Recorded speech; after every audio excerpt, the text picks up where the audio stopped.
Hello, come. Aguma. Nagagala tarabbi.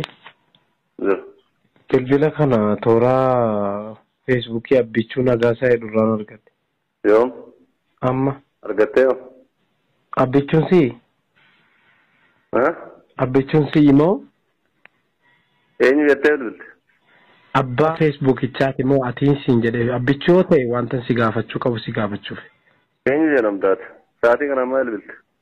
Sa'aatii kana ati maa Facebook irratti wanta tokko barreessiteetta. Waan sana immoo isa san si gaafachuufi dalgisoo osoo hin ta'in osoo sirnaan wal keessummeessinee irra gaariidha. Maaliif ta'e? Eenyudhaati? Eenyu jedhamta?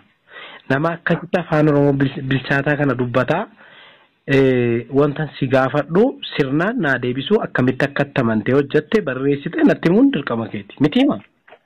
Eenyudhan jedhee eenyu jedhamtaa? Abaluun jedhamaa dhimma kanaafan bilbilee dhika. Ani Finfinnee irraayi. Eenyu jedhamta? Margaan jedhama. Margaa eenyu? Ande maqaa koo hunda sarreessuun koo dirqamaa miti. Margaa Zeenaa naan jedhan. Margaa Zeenaan jedhama. Zeenaa bilbiltee maal bilbilte sa'aatii kanaaf? Amma dhimma qabaatte ganamaan bilbiltu? Amma obboleessa koo waa tokko si gaafadha. Wanti maqaa nu gaafachiisuu nu geessu jiru wanti Facebook irratti feete sun waan kamidhan? Facebookiin abbichuu jedhu sun kan keeti moo kan keetii mitiidha? Jalqaba irratti wanta si gaafadha. Maaltu badeema? Maaltu badee? Ati Facebookii kiyya bilbilaanii Facebookii kiyya adda baafachuu hin dandeessu bara. Amma kanatti xibaaraa jirtu Facebookii mitiiti hudha kee funyaan kee qabna. Facebookiin keeti moo kan kee miti? Yoo kee ta'e waan sana kaasi. Yoo kafne immoo akkatti kaaftu jira.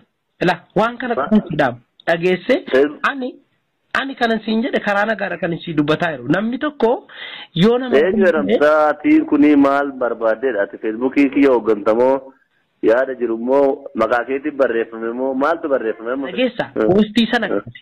Obboleessa koolaa siiniif tiifiin jedhe. Anammoo bilbilaa sitti dhaadadhee osoo hin ta'ini an jalqabuma kan si bilbilee sirnaan akkana dubbachiiftuufi maaliif namni hin doongorre hin jiru. Obboleessa dhaga'ee atis lookeeshinii barbaadetti kenni barbaaddu ministeeratti kenni barbaaddu abiyyitti kenni isa lookeeshinii yoo kennite. Bartuu amma Feesbuukii sun kan keeti moo kan kee miti gabaabumatti. Akka ati dhaadattu kanaani Feesbuukii miti waan barbaachisu wajjin haasa'uu hin danda'u. Dhaadattee immoo nama sisuu hin dandeechu. Na bira geessettuu nama asiiftu. Ana nama dhaadana. Siini. Maal jette eenyu tarrafame? Eenyu maxxansite fuula Feesbuukii irratti? Amantiin kee maal jennatti meema? Beentee taate keessatti amantiin sukkaaraa fi zayitii jala dhufe. Nama ji'a sagaliin dhalate gabbartanii bara. Eenyu namni ji'a sagaliin dhalate? Hundi ji'a sagaliin dhalate bara. Yesus Kiristoos. Maal anaa miti kaa? Dhaqi ittimi malee isa? Rabbi tokkicha qofan gabbara. Daaquni akka keetii daaqunoota warra amantii namaa arrabsus miti ani amantii Pheenxee haa ta'u amantii Ortodoksii haa ta'u waaqeffataa haa ta'u nan kabaja. Akka Oromoo akka saba kamiittu jechuudha. Amma ati musliima ta'uu bilbiltee? Laal dhageessa miti jechuudha. Eenyuun achirratti kaa'ee Feesbuukiin sun keetii gaafii tokkittiidha barkana si gaafa. Barbaadi gaafadhu abbaa Feesbuukii san bilbilaanii miti barbaaddu qaamaan dhaqii barbaaddu mana murtiitiin gaafadhu. Abbichuus ta'e abbaa barbaaddes haa ta'u. Abbichuun si miti? Abbichuuni? Maali isin jedhe ati eenyudha? Ana gaafadhu. Feesbuukii kee jala lakkoofsa kana kaa'attee jirta. Yoo si hin taane dhiifama si gaafadheen deema. Yoo si ta'e immoo yoo si naan jette barreeffama akkana jedhu maaliif barreessitee jedheen si gaafadha. Barreeffamni maal jedha barreeffamni? Natti mika dura akkamittiin sitti hima? Si ta'uu boruufan sitti bilbile miti bilbila kee irratti bilbila achi jala kaa'atte irratti. Anuma maal jettee bilbilte? Ishoo eega si ta'ee barreeffama Nabi Muhammad sallallahu alaihi wasallam nama ati xureessitu kana osoo hin ta'in waan ati barreessite kana osoo hin ta'in wanta addunyaan keessatti kana nama furmaata ergamee ture. Jecha barreesse moo nama biraatu barreesse? Abdullah Nalchine Nabi Muhammad. Abdullah Nalchine. Abdullaatu dhalche. Nama okkoo jettee kanatti barreessita sun maalni? Abdallaatu hannaan nalchee seenaa jedha. Hannaan nalche. Abidda fuudhuu dhaqeessa. Abdallaa nama okkolo Abdallaa namutu hannaan nalche. Abidda fuudhuu dhaqee halkan waraana keessa. Maal irratti akkana jedha?